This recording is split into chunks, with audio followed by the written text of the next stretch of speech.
todos muito bem-vindos. Eu, Rita Diniz, vice-presidente da OAB Contagem, para dar as boas-vindas para todos vocês, uns mais perto, outros mais longe, e hoje para essa live, né, muito interessante, da Comissão Direito Ambiental da Subseção. E o tema que vai ser falado aqui hoje é o planejamento urbano municipal, a importância disso na nossa sociedade e no momento como esse. A população vai crescendo e é necessário também fazer essa programação urbanística, né? E hoje nós teremos aqui para falar sobre isso, né, o doutor Charles, que é o presidente da comissão, doutor Leonardo Lotti e doutor Alceu Marques, né, que virão discutir esse assunto com a gente. Como mediadoras, né, as nossas colegas Dinara Silva e Marina Pimenta. Eu quero desejar aqui a todos vocês um excelente evento, eu tenho certeza que vai ser de muito aprendizado. Eu passo a palavra aqui para o meu colega de parceiro, né, da diretoria, doutor Rogério Lisboa, que é o secretário-geral da subseção e o coordenador das comissões, para também dar as boas-vindas a todos vocês. Então, boa noite e excelente evento para vocês.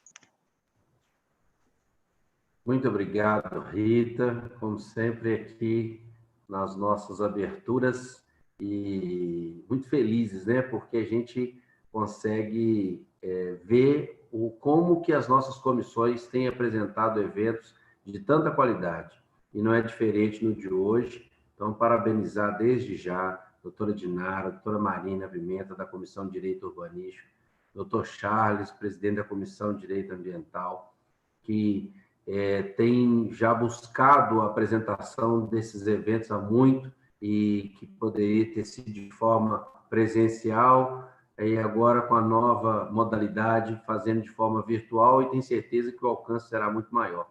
Uma discussão muito atual, uma discussão necessária, e que tenho certeza que nós vamos sair daqui muito melhores que quando nós chegamos.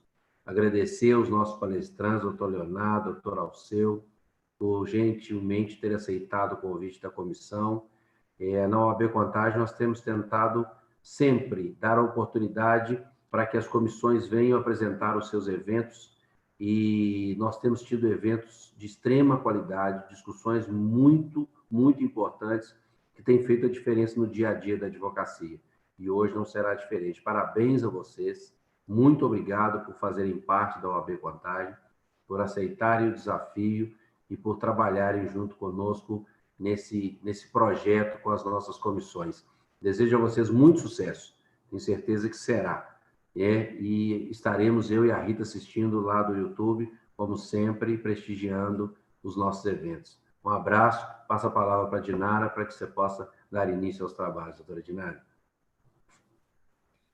Boa noite a todos. Agradeço as palavras iniciais da doutora Rita, doutor Rogério. Muito obrigada pela receptividade de sempre, pelo acolhimento, profissionalismo, né? Para a gente também é uma satisfação muito grande fazer parte da subseção de Contagem, né? Eu vim de outra cidade e fiz a minha inscrição aqui na subseção e sempre me senti muito acolhida por todos.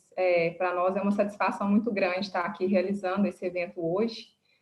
Quero agradecer a todos que estão nos acompanhando também. Nós já fizemos outros eventos, né, em parceria com a Comissão de Direito Ambiental, outros eventos de forma presencial. O ano passado nós fizemos um grupo de estudos que foi bem bacana, né? Nós contamos com a participação aí de advogados de Contagem, de outras cidades também, de outros profissionais de outros órgãos, prefeitura, enfim, foi um projeto assim multidisciplinar e foi bem bacana. Esse ano, infelizmente, a gente não conseguiu, né, fazer nada presencial, mas de certa forma a gente ganha também com esse evento virtual, porque, como o doutor Rogério bem disse anteriormente, nós conseguimos atingir um público maior, né? Nós normalmente fazemos esse evento em conjunto com a Comissão de Direito Ambiental, porque são temas interligados, né? O planejamento urbano, ele passa pela questão ambiental, né? A questão da gestão territorial de um município. Aqui em Contagem, a gente tem participado também, atuando como consultoras de algumas questões, auxiliando os órgãos públicos, então a gente sempre faz esses eventos de forma conjunta, né? Nós, graças a Deus, contamos sempre com brilhantes profissionais nos nossos eventos, hoje não foi diferente. Quero, né, agradecer a participação, o aceite do convite pelo doutor Leonardo, doutor Alceu, né, nós, enquanto comissão, temos essa obrigação, né, esse dever de compartilhar o nosso conhecimento, e o objetivo dessa live de hoje é exatamente esse, né? Nós estamos aí vivendo um momento delicado, né? Na advocacia não é diferente, e nós sabemos que os advogados têm procurado outras frentes de atuação, né? Normalmente, não existem muitos profissionais ainda, né, nessa área de direito ambiental, direito urbanístico, então existe um espaço muito grande para novos profissionais. Então, com o evento de hoje, a gente pretende dar um pouquinho da visão geral do que é advogar nessas áreas, né? O doutor Leonardo vai falar essa parte. E nós contamos aí com a participação também do doutor Charles, que vai falar um pouquinho sobre o direito urbanístico e a sua importância na gestão de territórios. E nós vamos iniciar a fala com o doutor Alceu, mas eu gostaria de passar aqui a palavra para o doutor Charles, a princípio, que é o presidente da Comissão de Direito Ambiental, para que ele faça as suas ponderações antes de passar a palavra para o doutor Alceu. Muito obrigada a todos, sejam bem-vindos e boa noite. Bom evento para nós. Gostaria de agradecer as palavras da doutora Idinara, da doutora Rita, do doutor Rogério. É com muita honra que a gente está aqui na Comissão de Direito Ambiental, Subseção Contagem. A gente sabe do papel que o advogado, principalmente na área ambiental, tem hoje. A área ambiental vem ganhando, despontando, ganhando mais visibilidade justamente com a alteração do nosso habitat natural e aí com as necessidades de se adaptar à nossa logística urbana, aquilo que a gente vai construir de futuro. Então, e a gente que lida todo dia na área, no direito ambiental, cada dia é um aprendizado. A gente tem como meta, como objetivo, é sempre estar aprendendo, porque é um direito muito mutável. A cada dia uma nova resolução, uma nova instrução normativa, tudo é muito novo. O que você sabe hoje, amanhã já é passado. Mas para isso, a gente precisa de técnicos com um gabarito muito elevado para trazer esse conhecimento. E a gente conseguiu, na live de hoje, contar com a presença, para mim, uma das pessoas mais ilustres no quesito de direito ambiental no cenário nacional, que é o doutor Alceu. O doutor Alceu é um amigo de longa data. Ultimamente, a gente está cada dia mais próximo, principalmente agora que ele aposentou e veio para o nosso lado, o lado bom da advocacia.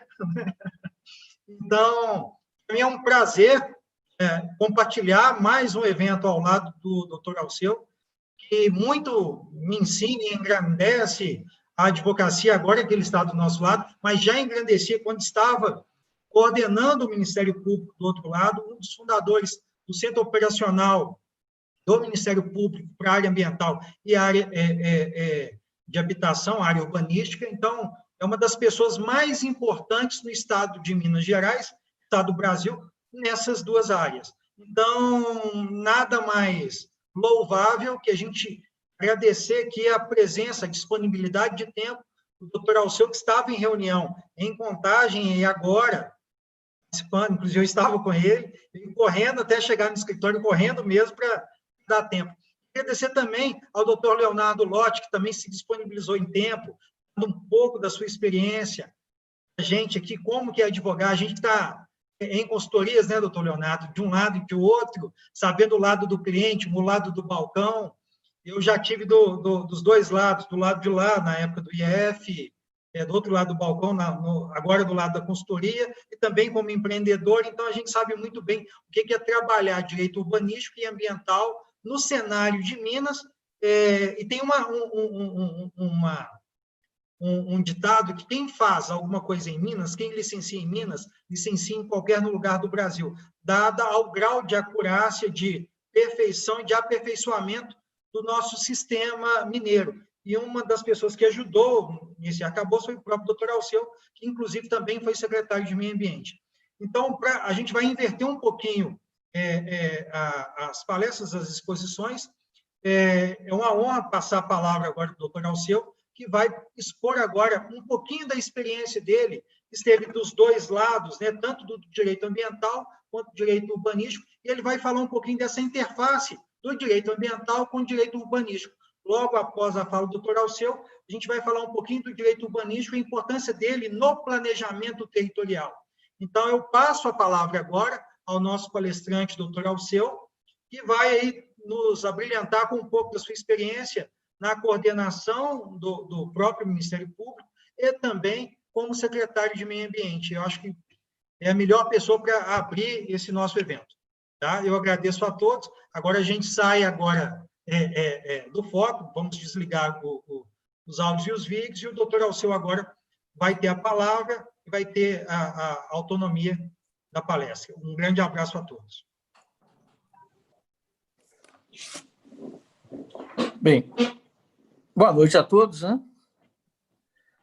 Agradecer a subseção da OAB de Contagem pelo convite, pela gentileza do convite, e agradecer de maneira muito especial as palavras do Charles. Eu sei que isso se deve muito mais à amizade, né, à gentileza dele, do que efetivamente aos meus méritos.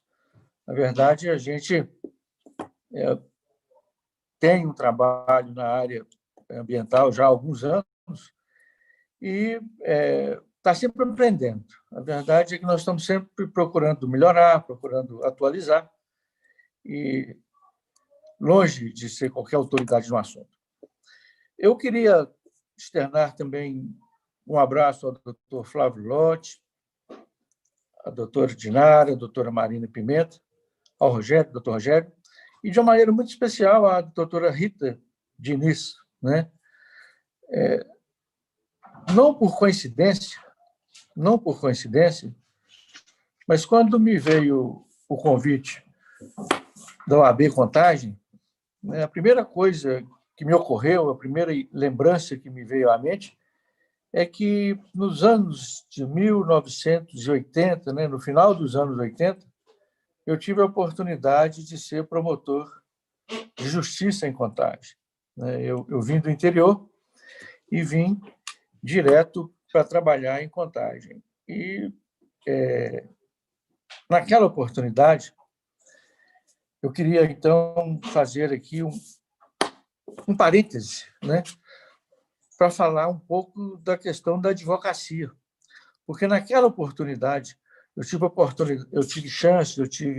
o prazer de conviver, muitos dos senhores não o conheceram, com um belíssimo advogado, que era o doutor Antônio Diniz. O doutor Antônio Diniz era um profissional inteligente, né, de uma inteligência aguçada, um profissional dedicado, um advogado extremamente competente, mas, sobretudo, uma figura humana extraordinária, uma pessoa correta, uma pessoa honesta, séria. E eu falo que, às vezes, a gente, como promotor, e ouvi isso de alguns juízes, era até difícil, muitas vezes, nós íamos contra o doutor Antônio Diniz, porque ele punha no peso do seu trabalho, né, toda a envergadura de sua história, toda uma autoridade moral em suas reclamações. E isso valorizava muito o trabalho do doutor Antônio. Eu não sei se os senhores tiveram a oportunidade de conhecer, mas o doutor Antônio era pai, né, da doutora Rita, que hoje, por uma coincidência do destino, aparece conosco aqui nesse evento.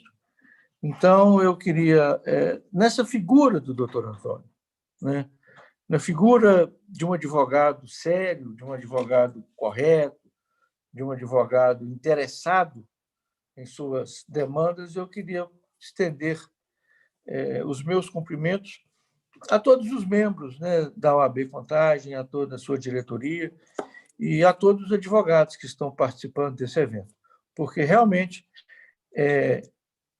não há, eu costumo dizer isso, na questão ambiental não há muita diferença, embora a visão seja outra, mas não há muita diferença no trabalho do advogado e no trabalho dos membros do Ministério Público, por exemplo. São, evidentemente, vetores com direções distintas, mas com sentidos distintos, perdão, mas com a mesma direção, que é a direção do resultado comum, de um resultado melhor da questão ambiental, mais bem resolvida. Então, esse exemplo, né, do doutor Antônio, de uma outra época, eu acho que viria muito bem a calhar nesse momento, em que todos nós, sem exceção, independente de lados, independente de trajetórias, estamos procurando o melhor resultado, e o melhor resultado em questão ambiental, ele não pode ser observado, ele não pode ser analisado sob a ótica do direito privado. Ele tem de ser examinado, tem de ser observado sob a ótica da coletividade, sob a ótica do público, sob a ótica do bem comum. Então, com essas palavras, eu cumprimento todos os participantes desse evento, de uma maneira muito especial, todos os advogados. E, também não por coincidência, eu gostaria apenas de fazer uma introdução ao tema, e hoje eu me recordei, vindo para esse evento, de uma conversa que eu tive com um amigo, né? É uma pessoa extremamente qualificada, extremamente competente, mundialmente reconhecido por isso, e que não era brasileiro e que veio trabalhar no Brasil. Eu sou muito bairrista, né? Eu sou primeiro mineiro, eu gosto das nossas tradições, eu gosto das nossas culturas, depois brasileiro e, enfim, eu não sou daqueles que acham que tudo no Brasil não funciona e que em outros países funciona. Longe disso. Eu acho que nós temos uma cultura nossa, nós temos o nosso modo de pensar, o nosso modo de agir, ele não é melhor nem pior do que qualquer outro cidadão. Por isso, eu faço essa observação para ter tranquilidade para poder falar. Um comentário que me foi feito há uns anos atrás, há poucos anos atrás, por esse CEO de uma multinacional, em que ele dizia o seguinte, que ele tinha muita dificuldade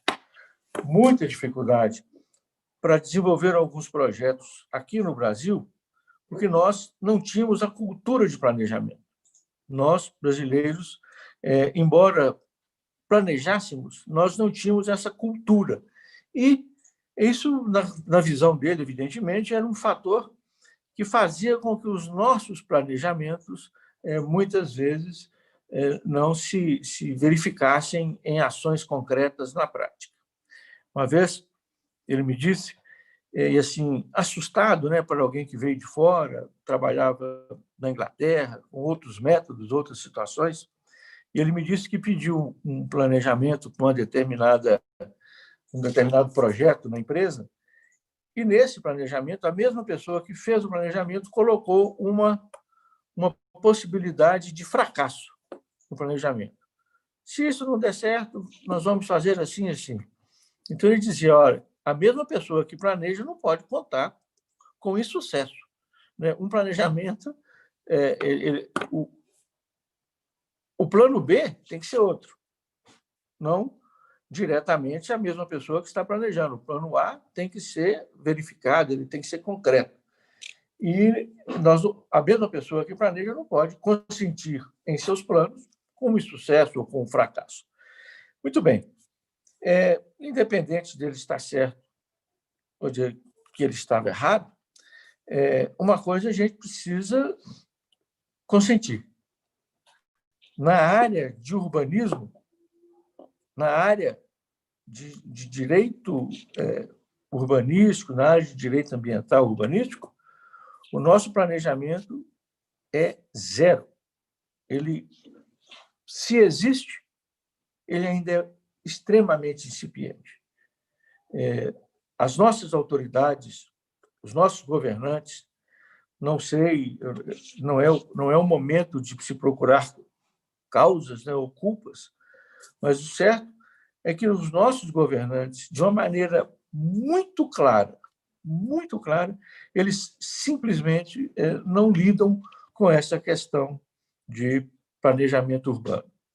Lidam, evidentemente, numa espécie de propaganda de suas administrações, né, de um marketing institucional, lidam, vez por outra, em determinadas situações em que acabam aproveitando também esse viés de dizer que estão pensando, né, no futuro, mas o certo é que as pessoas que têm hoje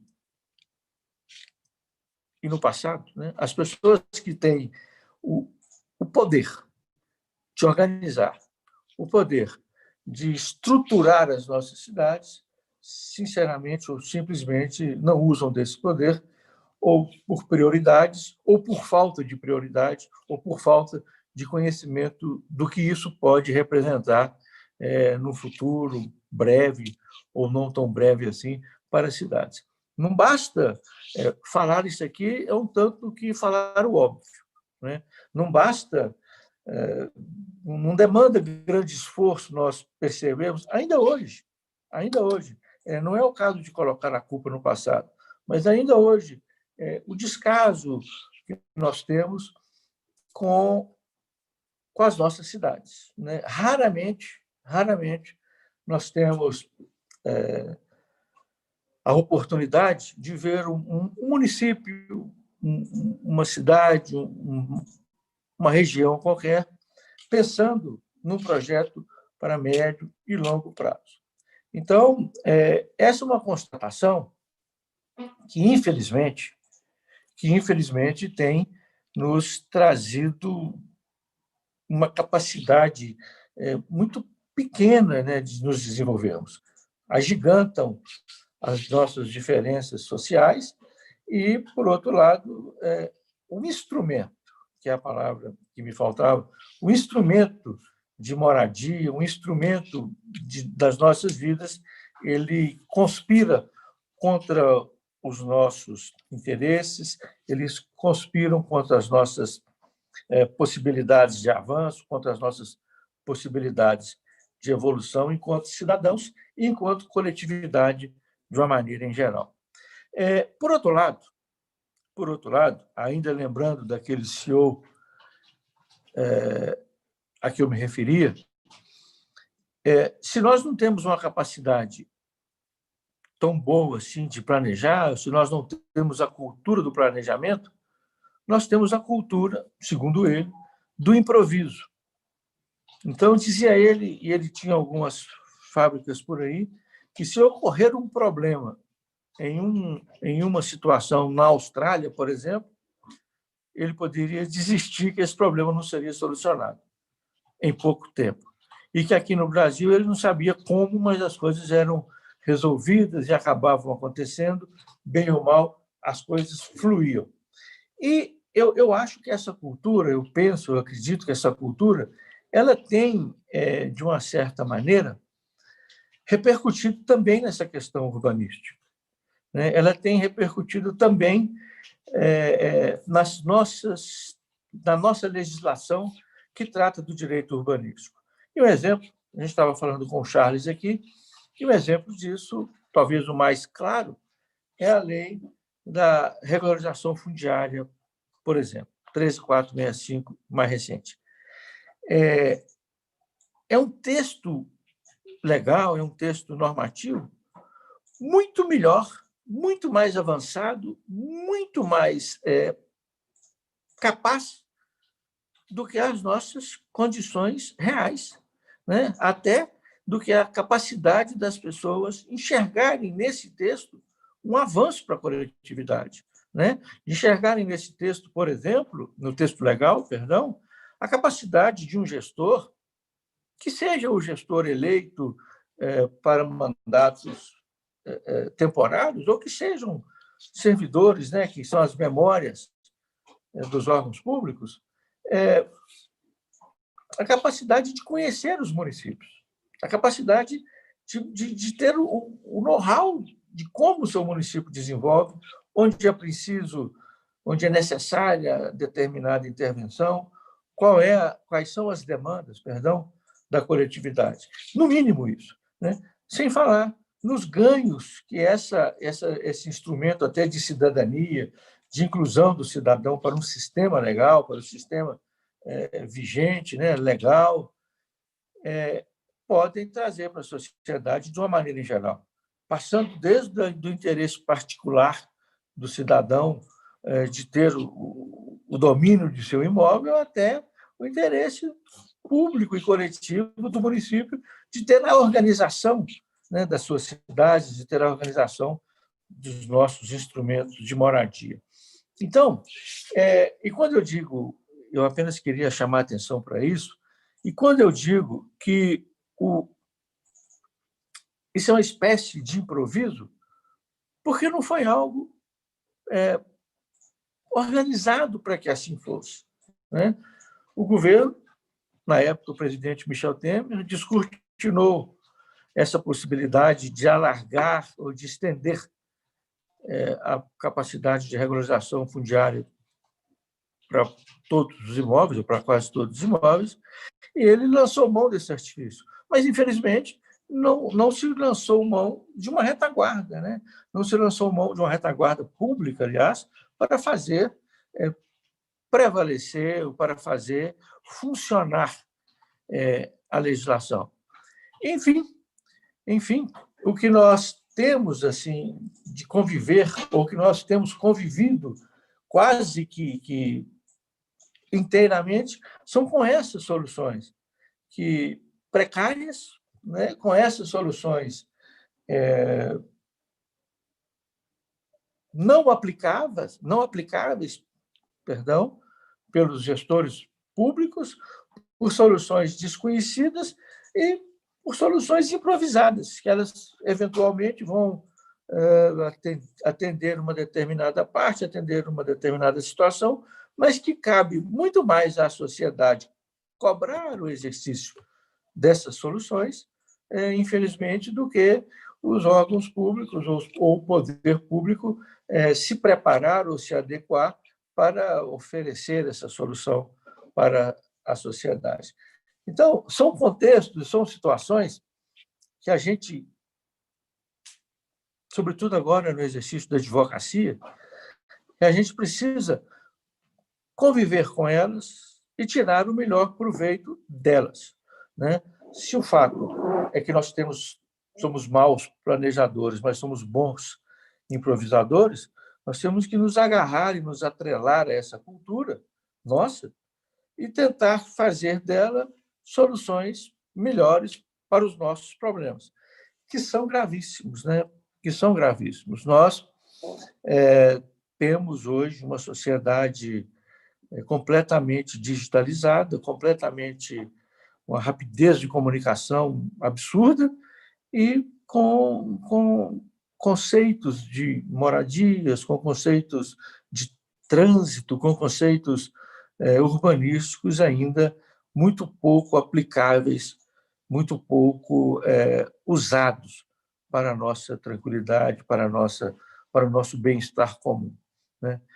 Eu aproveito também, se me permitem, nesse exemplo aqui, ou nesse evento da OAB, de trazer uma notícia de como isso anda lá no Ministério Público.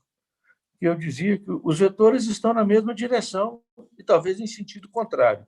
Mas o certo é que nem mesmo o Ministério Público tem, embora se estruturado, embora tenha se preparado e se organizado para isso, mas o certo é que nem mesmo o Ministério Público está conseguindo fiscalizar a aplicação dessas leis, exigir o cumprimento dessas leis. De qualquer maneira, né? Às vezes por questões ideológicas, às vezes por questões de natureza, enfim, prioritária também. Talvez pode ser que existem outros problemas, sobretudo em tempos de pandemia. A gente sabe que alguma situação que já é pré-existente e já está acomodada, ela vai ficar postergada para uma análise posterior. Mas, sobretudo, quando falamos de regularização fundiária, numa visão mais ampla da situação, eu acredito que o Ministério Público, de uma maneira em geral, ele tem deixado de ter um papel aí mais preponderante, né, no sentido de fiscalizar e garantir a aplicação das leis, garantir a aplicação da legislação que se encontra vigente, que está atual, que está posta a serviço da coletividade e, infelizmente, não vem sendo aplicada.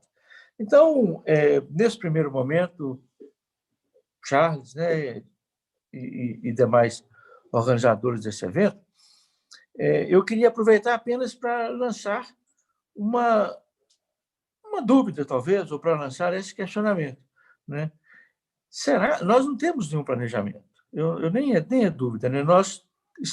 Belo Horizonte é uma cidade projetada, é o maior exemplo disso. É um projeto que já se encontra completamente superado e que hoje praticamente vai se tornando inviável dentro daquela área que foi programada há pouco mais de um século. Então, as minhas primeiras palavras, até me desculpando um pouquinho por ter me estendido, mas as minhas primeiras palavras são nesse sentido, de lamentar que nós, de uma maneira em geral, principalmente em nossas cidades aqui da região metropolitana, nós não podemos falar ainda em planejamento urbano. Talvez fosse melhor falar em improvisação urbana, em desafios momentâneos, soluções momentâneas, soluções, às vezes, de natureza até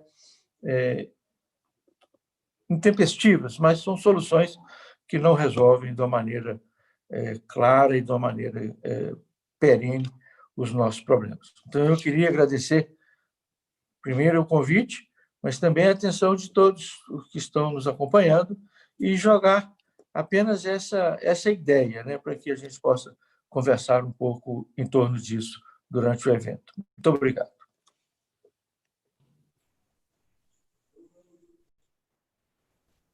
Doutor Alceu, mais uma vez, né, muito obrigada por aceitar o nosso convite, pelo seu tempo, por contribuir de forma tão brilhante para o nosso evento, né, nos permitir aprender com a sua vasta experiência. Estamos muito gratos. Gostaria também de agradecer a presença do doutor Estênio, que está nos acompanhando, ele também faz parte da nossa Comissão de Direito Urbanístico, e agora o doutor Charles, que é presidente da Comissão de Direito Ambiental, ele é advogado, especialista em direito ambiental, em direito urbanístico, imobiliário, foi diretor do IEF, consultor da Unesco, tem uma vasta experiência aí também no tema. Ele vai falar sobre o direito urbanístico e a sua importância para a gestão de territórios. Agradeço, doutor Charles, pela sua presença e passo a palavra para que você faça suas contribuições nesse nosso evento. Brilhantes as palavras do doutor Alceu, e a vantagem, eu gosto muito de palestrar com o doutor Alceu, porque ele sempre levanta a bola para a gente cortar. Então, o doutor Alceu apontou muito a questão do planejamento urbano do nosso contexto Brasil e, ao mesmo tempo, Minas Gerais, que é a nossa experiência, mas com as falhas, a ausência exatamente do planejamento. Porque, e o interessantíssimo, quando ele trouxe o histórico da lei da REURB, da 13465, e ficou claro que ela veio uma lei tampão. Por quê? Ela veio suprir toda uma ausência de planejamento territorial urbano e veio para consertar. É a chamada lei remendo, porque o buraco já está feito. Então, não tem como consertar. Então, vem remendar para ver se consegue ter uma nova situação jurídica após o rompimento. Em cima desse arcabouço, interessante a gente conversar aqui agora quais seriam as ferramentas que o município tem para efetivamente planejar o seu território através de ferramentas do direito urbanístico. A grande celeuma não é a ausência de normas. Infelizmente, no Brasil, a gente tem essa dificuldade de ter normas, ter leis, mas, por serem burocráticas, por N razões, as leis não pegam. Então, temos várias questões nesse sentido, várias. E o município consegue se planejar para o seu crescimento. Mas a que ponto? Ele planeja o crescimento a qual tempo?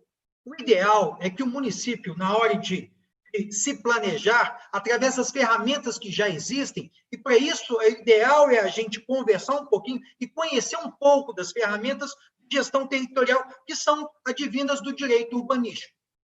A mais importante delas é uma lei federal, ainda de 2001, o Estatuto das Cidades. Veio regulamentar o artigo 182 e 183 da nossa Constituição, norteando como o município ia se planejar, dando, outorgando ao município ferramentas para essa gestão. E uma das grandes ferramentas foi justamente a utilização do plano diretor. O que é o plano diretor? É a maior e melhor ferramenta de gestão territorial que o chefe do executivo pode ter. Por quê? Porque ela traz todo o arcabouço jurídico, é a espinha dorsal do crescimento, do planejamento, da regulação urbana do município. Existe uma obrigatoriedade por lei de municípios acima de 10 mil habitantes, mas nada obsta municípios menores também ter. E todos os municípios, seja ele com 1.000 habitantes ou com 1 milhão de habitantes, tem que ter o seu plano diretor.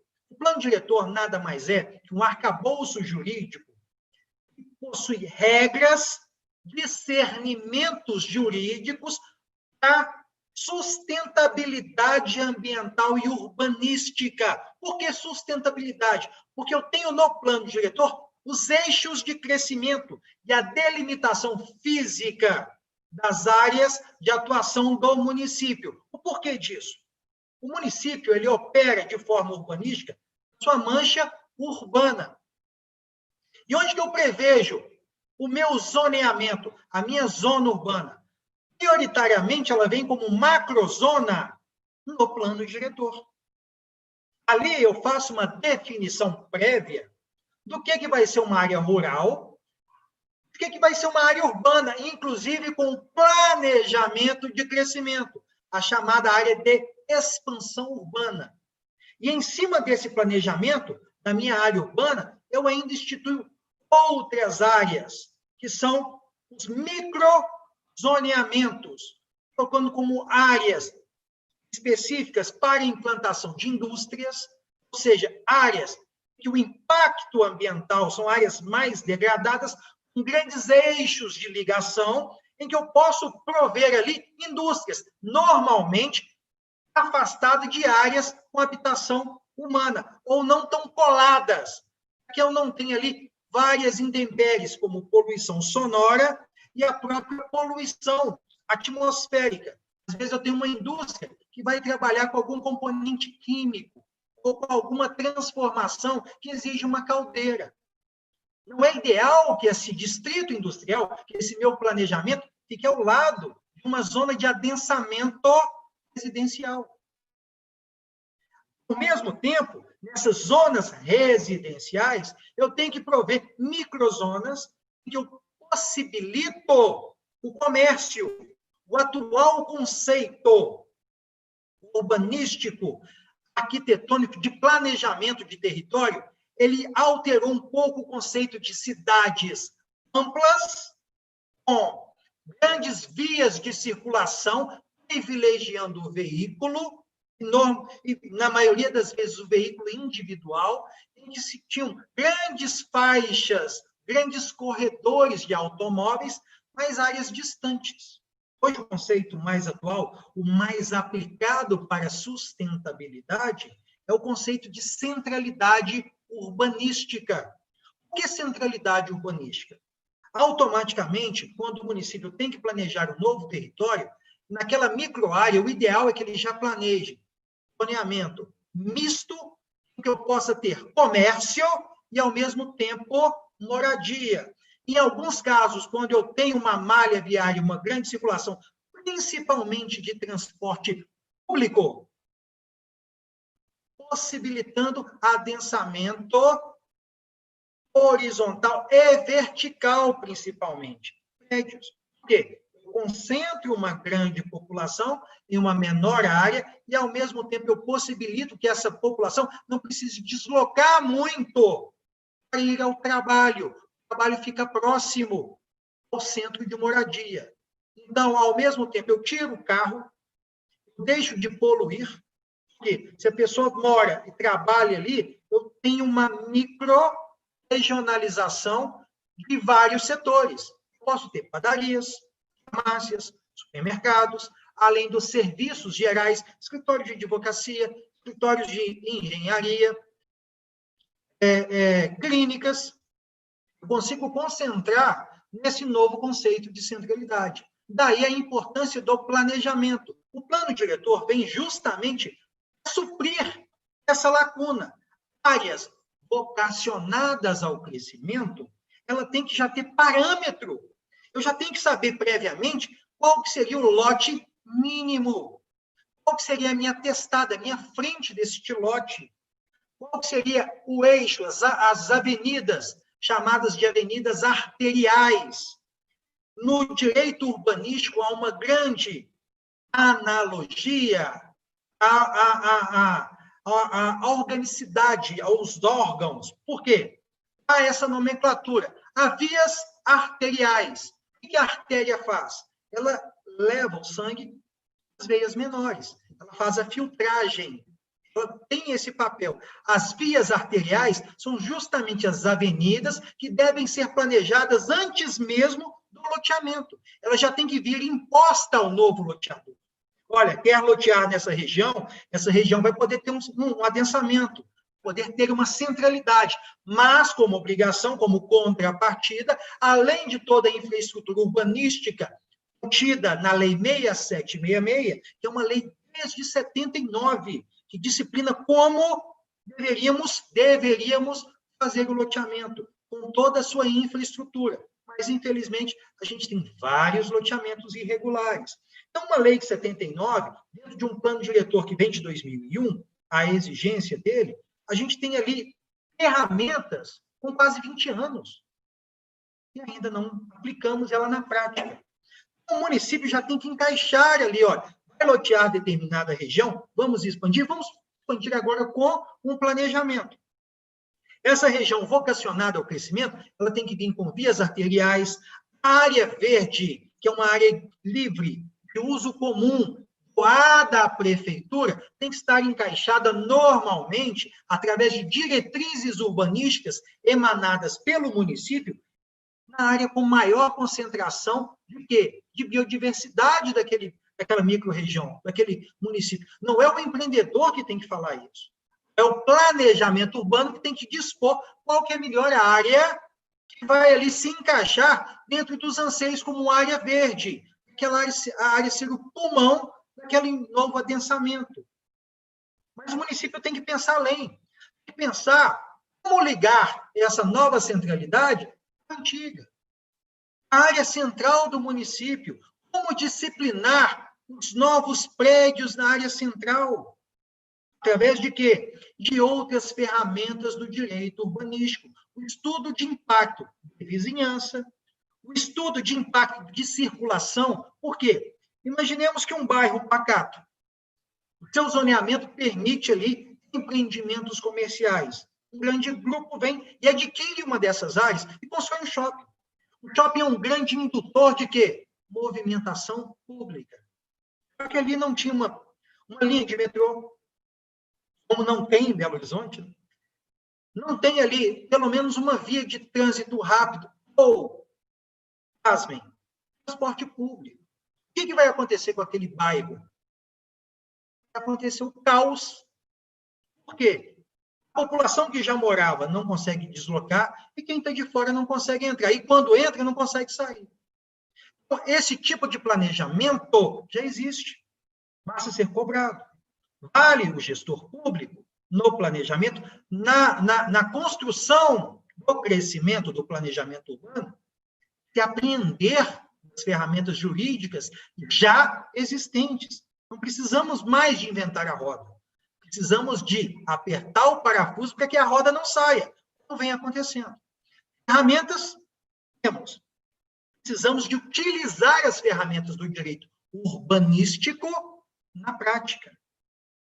O planejamento territorial, quando a gente utiliza as ferramentas do zoneamento, da lei de uso e ocupação de solo, que vem logo após o plano diretor, o plano macro, que é o conceito de desenvolvimento, são as macrodiretrizes.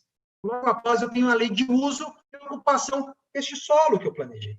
Ali eu tenho outras ferramentas que vão disciplinar quantos andares determinados bairros que podem ser adensados vão ter. Aqui, no máximo, 3 pavimentos. Por quê? Se eu coloco grandes arranha-céus, vai acontecer igualzinho já acontece hoje na região do Vila da Serra.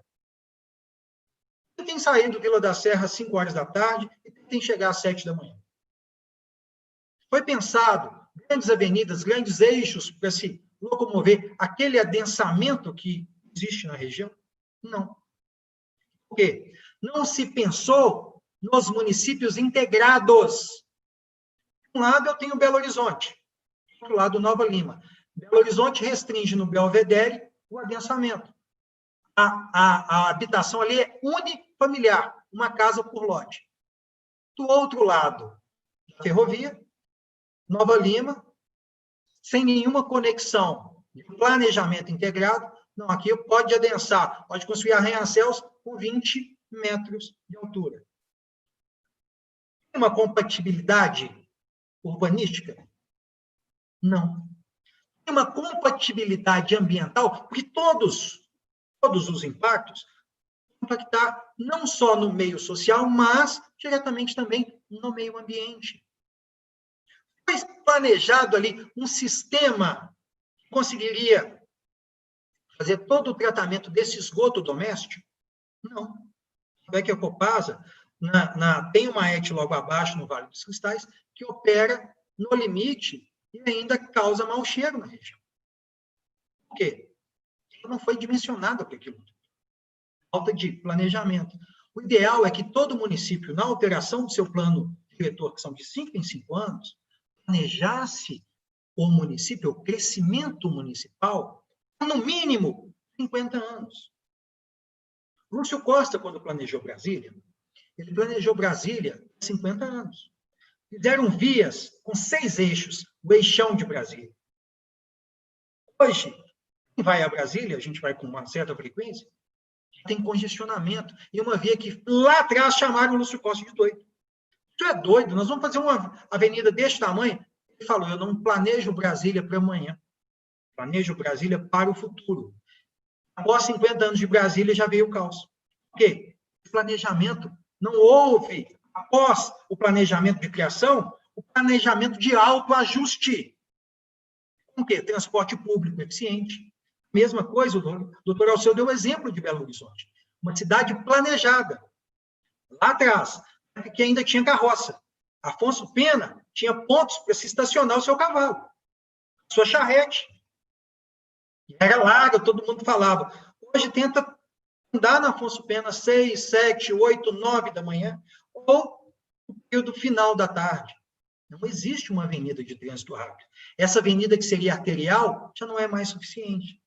Eu não tenho um eixo de ligação ali de um transporte público de qualidade como o metrô subterrâneo. Falta de quê? Planejamento.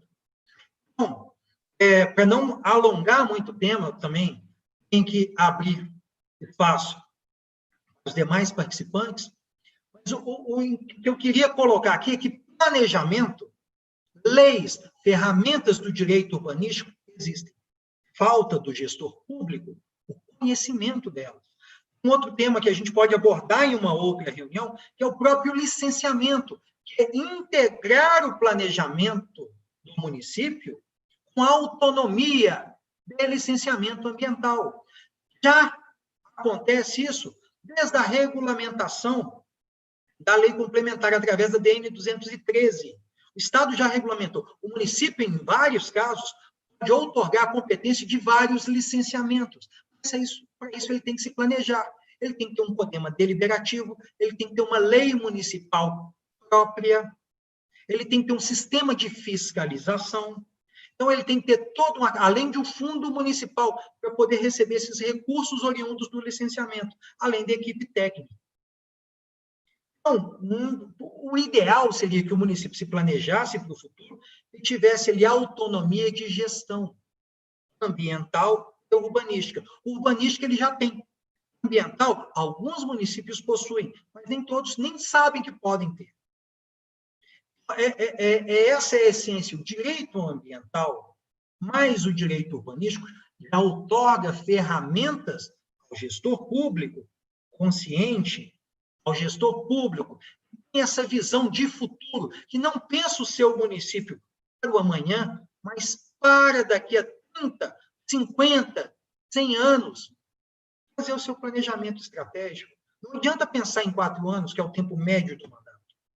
Temos que pensar no município para a população, que vai ali perdurar por gerações.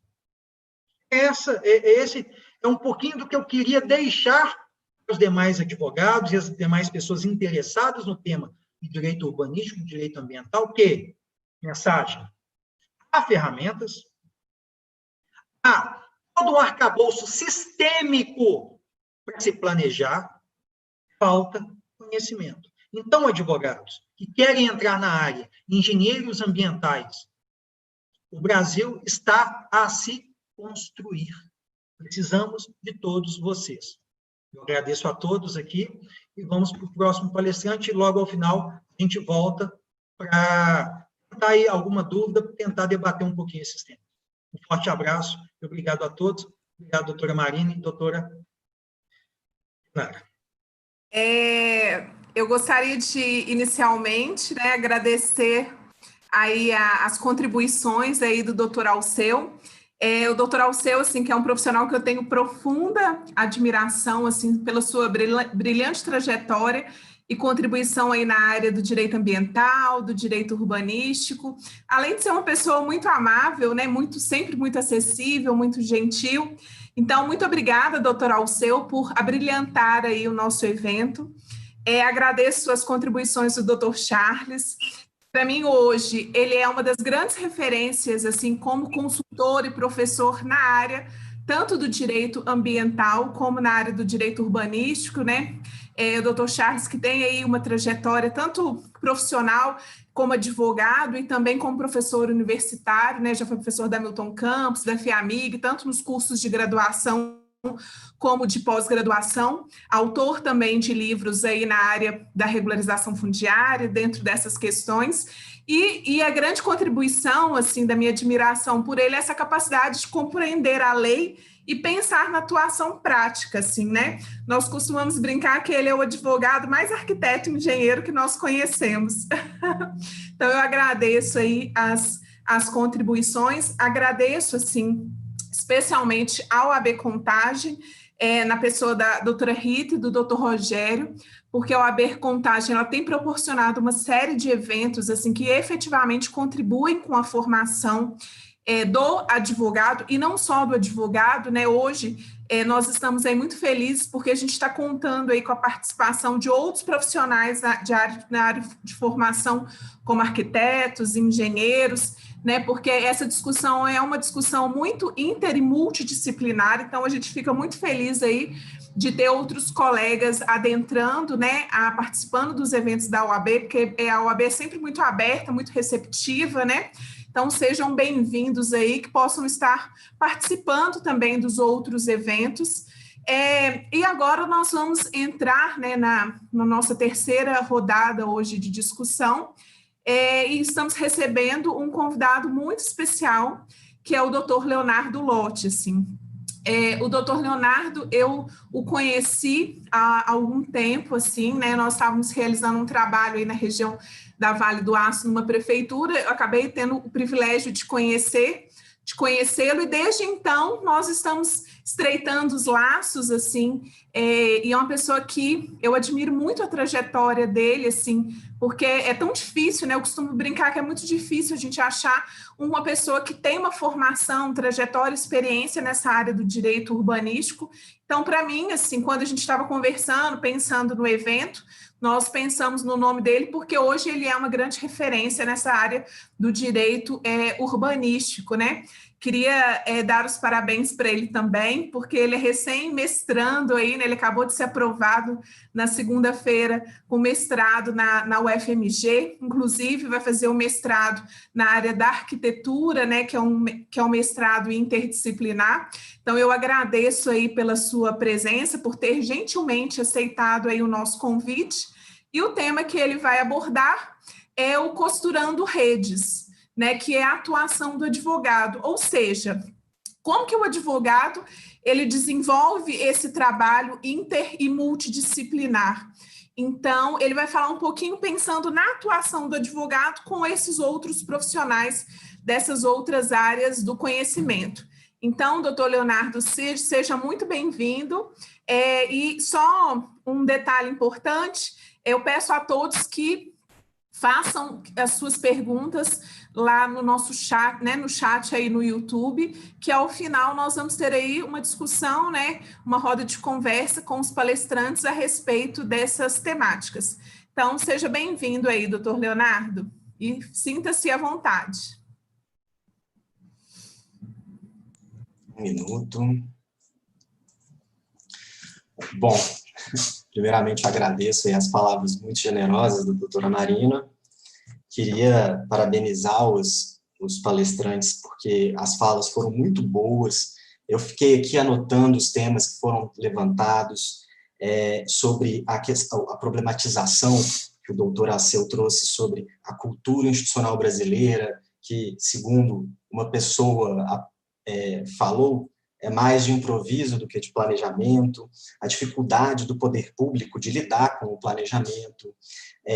O Dr. Charles também trouxe vários temas, como a Lei 13.465, que veio para remendar a falta da ordenação urbana, que já está prevista desde o final da década de 70, pela Lei 6766. Ele falou sobre o plano diretor, que é o instrumento de planejamento principal que nós temos para ordenar as cidades, para ordenar o território do município. Falou do caso do Vila da Serra, que foi um caso de ocupação urbana, em que pese não aparente ser desordenado, mas ele se deu à margem de uma consideração sobre a infraestrutura, se suportaria ou não aquela quantidade de prédios enormes que tem por ali. Falou do caso de Brasília, que foi projetada para 50 anos à frente e que 50 anos depois apresenta problemas por falta da atualização desse planejamento. Falou das ferramentas que de fato existem e, voltando na questão que o doutor Alceu tinha levantado, o que falta é a cultura institucional para que primeiro, se produza o planejamento, para que se planeje de fato e para que se aplique o planejamento no território e no cotidiano dos municípios, né? O Dr. Charles também entrou em alguns aspectos internos do plano diretor, dos conteúdos que o plano diretor apresenta, como a mancha urbana, a separação do que é área rural, do que é área urbana, as áreas que são para expansão urbana, que é para a cidade crescer, as zonas urbanas que definem parâmetros específicos para cada parte da cidade, áreas que são mais vocacionadas a receber edifícios altos, áreas vocacionadas à indústria, as áreas especiais de proteção de patrimônio cultural, proteção ambiental. Bom, e eu estou terminando, eu estou puxando essa fala do Dr. Charles, porque eu entendi que meu papel aqui hoje é explicar, ou pelo menos relatar como que é o cotidiano de trabalho na produção exatamente dessas ideias, ou seja, como se chega à conclusão de que uma área é urbana e outra área é rural. Como que se determina que aquela área ali é vocacionada à indústria e aquela outra à proteção ambiental, né?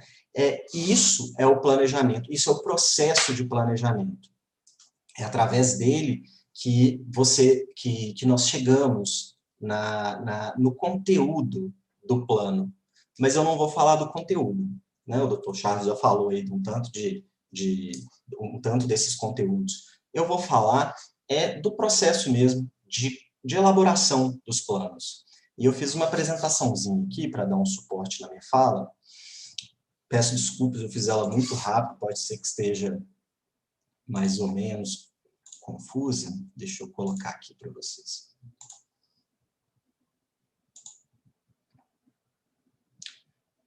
Vocês estão... Alguém pode me confirmar se está visível? Tá sim, doutor Leonardo. Tá. Então tá. Qual que é o trabalho do advogado numa equipe multidisciplinar? Né? Eu queria primeiro explicar que eu trabalho com uma equipe multidisciplinar, tá? Eu trabalho de duas formas. Eu integro uma equipe permanente numa empresa e também dou consultorias específicas para outras empresas, ou, enfim, para demandas específicas, né? Mas o meu trabalho, na maior parte do tempo, ele é, de fato, numa equipe multidisciplinar, onde eu preciso estar conectado, como a doutora Marina falou, né? Eu tenho que criar as redes, eu tenho que eu tenho que participar da rede, entender todo o conhecimento que circula ali e saber falar a linguagem de todos aqueles demais profissionais que estão trabalhando comigo. Mas para isso, para explicar como eu faço isso, eu peguei o exemplo de como se faz um plano, né? Porque esse trabalho da equipe multidisciplinar, ele também acontece na regularização fundiária, né? em diversos tipos de plano, porque quando a gente fala de plano urbanístico, planejamento urbano, nós estamos falando de uma constelação imensa de tipos, de objetivos, não é? Mas eu vou tentar trabalhar aqui dentro do molde do plano diretor. Tá? Porque o plano diretor, como o próprio nome dele sugere, ele é que direciona os demais instrumentos do planejamento. Os planos setoriais, como os planos de habitação, os planos de regularização fundiária, planos de preservação de patrimônio, planos de redução de risco, todos eles estão subordinados às diretrizes do plano diretor, né? E a eventuais parâmetros específicos que o plano diretor estabeleça. Mas vamos lá.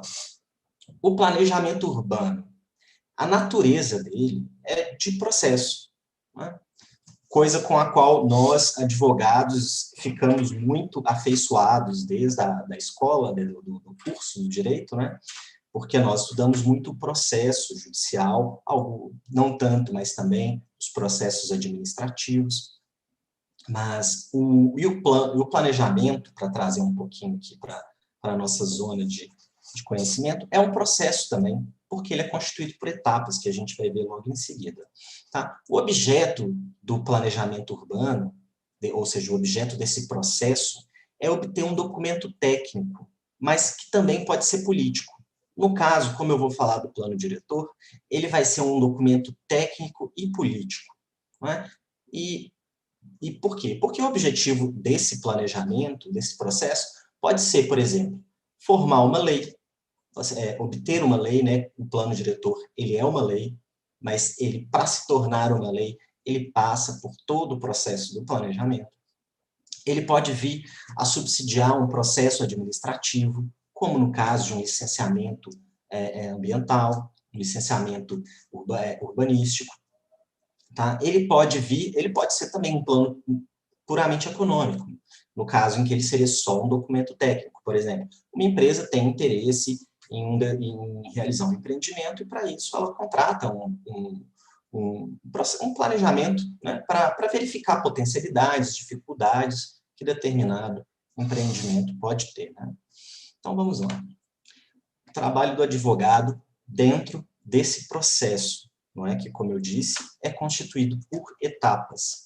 E aqui, quando eu estava fazendo essa apresentação, o PowerPoint colocou esses 1.1, 1.2, 1.3, mas esquece, é só 1, 2, 3, 4, 5, 6 e infinito ali no final, e a gente vai falar um pouquinho disso, porque daquele infinito. Bom, primeiro, tem a etapa dos levantamentos preliminares, né, que é, literalmente, como tudo começa. Depois vem a etapa de estudos temáticos. Depois vem uma etapa de discussão dos estudos que foram feitos. Depois, a partir desses estudos, é elaborado um diagnóstico. Depois desse diagnóstico, se faz uma discussão para entender quais são as propostas do plano, e aqui pensando que estamos falando de um plano diretor, as propostas do plano diretor é exatamente o que aquele plano quer para a cidade, para daí, para o tempo em que a lei é aprovada, para diante, né? E eu acho que é bom notar aqui que o Estatuto da Cidade determina que o plano diretor, para não acontecer igual aconteceu em Brasília, que apesar de ter sido planejado para 50 anos, ficou com organização defasada, o Estatuto da Cidade veio e determinou que os planos diretores sejam revistos, no máximo, a cada 10 anos. Então, o município pode, caso queira, diminuir esse tempo. Pode determinar a revisão a cada 5, 4, tempo que quiser, mas, no máximo, a cada 10 anos. Tá? Então, a discussão e definição dessas propostas, que é o que compõe efetivamente o plano diretor, a organização dessas propostas no formato adequado ao objetivo do plano.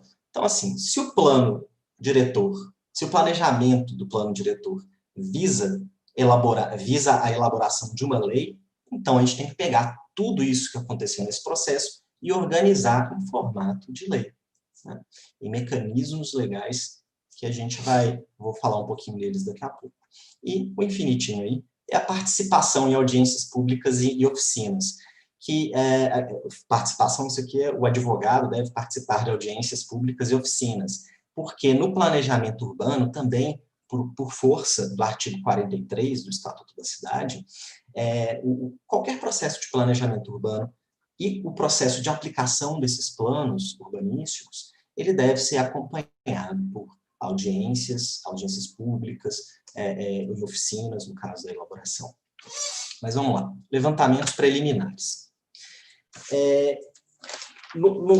Nos levantamentos preliminares, o advogado ele tem que esclarecer questões de direito que afetam tanto o processo de planejamento em si, quanto o trabalho dos profissionais envolvidos. Como assim? Então, a gente está lá na etapa de levantamentos preliminares, é o comecinho do trabalho. Então, o advogado, primeiro, ele tem que ter uma noção de quais legislações afetam aquele planejamento, e no caso, por exemplo, de um plano diretor, tem que ter conhecimento do Estatuto da Cidade, não é? Tem que ter conhecimento que o artigo 43 do Estatuto da Cidade determina a realização de audiências. Tá? Então, ou seja, isso é uma coisa que afeta o próprio processo de planejamento. Tem que se considerar as audiências, tem que ser garantida a participação da população. Então, por exemplo, num caso no momento em que nós vivemos, que é de isolamento social por conta da pandemia de Covid-19, como essas audiências podem acontecer, não é? Já que a aglomeração não é possível. Então, isso é uma coisa que tem que ser levantada desde o início do processo, lá nos levantamentos preliminares, para que o processo de planejamento corra dentro das previsões legais e para que, durante esse processo, as questões que são obrigatórias, por lei, obrigatórias de serem avaliadas, de fato sejam. Então, para um profissional, por exemplo, da área da geologia, e eu vou falar daqui a pouquinho da multidisciplinariedade do planejamento, um profissional, um geólogo, que vai participar dessa equipe, ele precisa ser, normalmente já sabe, mas é sempre bom reforçar que ele tem alguns aspectos que ele tem por questão, por imposição legal, a obrigação de verificar, como, por exemplo, a existência de áreas de risco no território do município. Então, esses esclarecimentos iniciais, eles são parte do trabalho, fazem parte do trabalho do advogado numa equipe multidisciplinar de planejamento. Bom, depois que se fazem esses primeiros levantamentos preliminares, aquela equipe toda que está participando da elaboração do plano diretor vai começar a realizar um tanto de estudos temáticos, que são relacionados ao objeto do plano. No caso, como a gente está imaginando que é um plano diretor, quais são os estudos temáticos? Zoneamento, habitação, trânsito, pode incorporar questões de trânsito, né? Existem também planos específicos para a mobilidade, mas o plano diretor pode e deve, preferencialmente, dar alguma orientação sobre a questão de mobilidade e trânsito no município, a questões de risco, desenvolvimento econômico, preservação de patrimônio, identificação de áreas de interesse, identificação de patrimônio cultural, tanto material quanto imaterial. Tudo isso são temas que podem ser abordados num plano diretor. Cada município vai trabalhar com as prioridades que entende, que preferir, né? Assim, tem município que prefere não abordar questões de patrimônio cultural em plano diretor. Não é vedado pela lei que a administração pública selecione esses temas para serem incluídos no plano diretor. Em que pese quanto mais temas, melhor a qualidade do plano diretor. Bom, e nesses estudos temáticos, como eu disse, já enumerei alguns aqui, nós vamos ter profissionais da área da arquitetura, naturalmente, os planos diretores, o processo de planejamento ele é coordenado por um arquiteto urbanista. Até pouco tempo ainda existiu uma discussão se também se o engenheiro teria essa competência, né, essa atribuição profissional, mas eu creio que isso já está superado e já se entende, por meio de jurisprudência, que é só o arquiteto urbanista que pode coordenar esse processo de planejamento urbano. Então, tem o arquiteto urbanista, que vai ter o coordenador, vai ter o arquiteto urbanista especialista na área de zoneamento, de ocupação, na área de habitação, né? Vai ter o engenheiro sanitarista, que vai verificar questões relacionadas à drenagem, a esgotamento, enfim, questões relacionadas aos aspectos sanitários do município.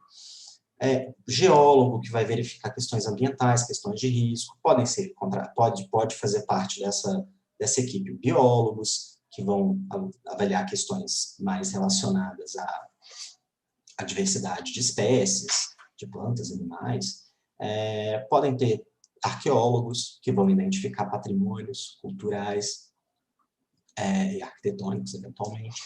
Bom, é uma quantidade de temas e de profissionais que se envolvem no trabalho de elaboração de um plano diretor, que se eu fosse ficar falando aqui, a gente só ia terminar isso amanhã. Tá? Mas quando se está fazendo quando se está no momento desses estudos temáticos, aí cada profissional vai fazer o seu. E nesse momento, o advogado ele identifica quais são os aspectos jurídicos e legais relevantes de acordo com o objeto do plano, no caso, o plano diretor, quais são os aspectos jurídicos legais relevantes. Pelo menos prezar pelo conteúdo mínimo que o Estatuto da Cidade determina, que um plano diretor tenha, verificar instrumentos, quais são os instrumentos obrigatórios de serem previstos no plano diretor, quais legislações precisam ser verificadas, porque a competência para legislar sobre direito urbanístico é da União, do Estado, e o município legisla de forma, enfim, vai legislar nos aspectos locais, muito específicos. Então, para fazer o planejamento municipal é necessário que se verifiquem as legislações que já existem no nível estadual e no nível federal, no nível da União. Bom, apresentação e discussão dos estudos temáticos. É essa hora em que o advogado que trabalha em equipe multidisciplinar precisa, de certa forma, se despir um pouco da liturgia institucional que normalmente se espera de um advogado. O que eu quero dizer com isso?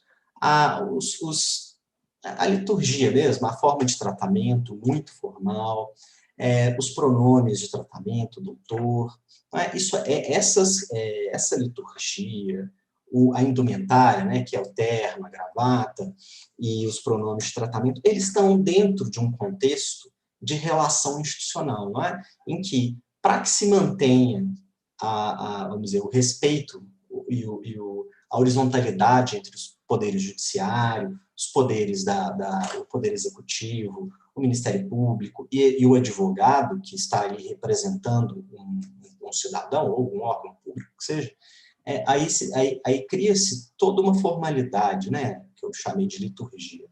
Quando a gente está numa discussão com um tanto de profissionais diferentes, que falam cada um uma linguagem diferente, com modismos diferentes, com um linguajar técnico específico, é esperado que o advogado que esteja ali, primeiro, seja um pouco afeiçoado a cada um daqueles temas, porque, por exemplo, o geólogo vai falar a língua da geologia.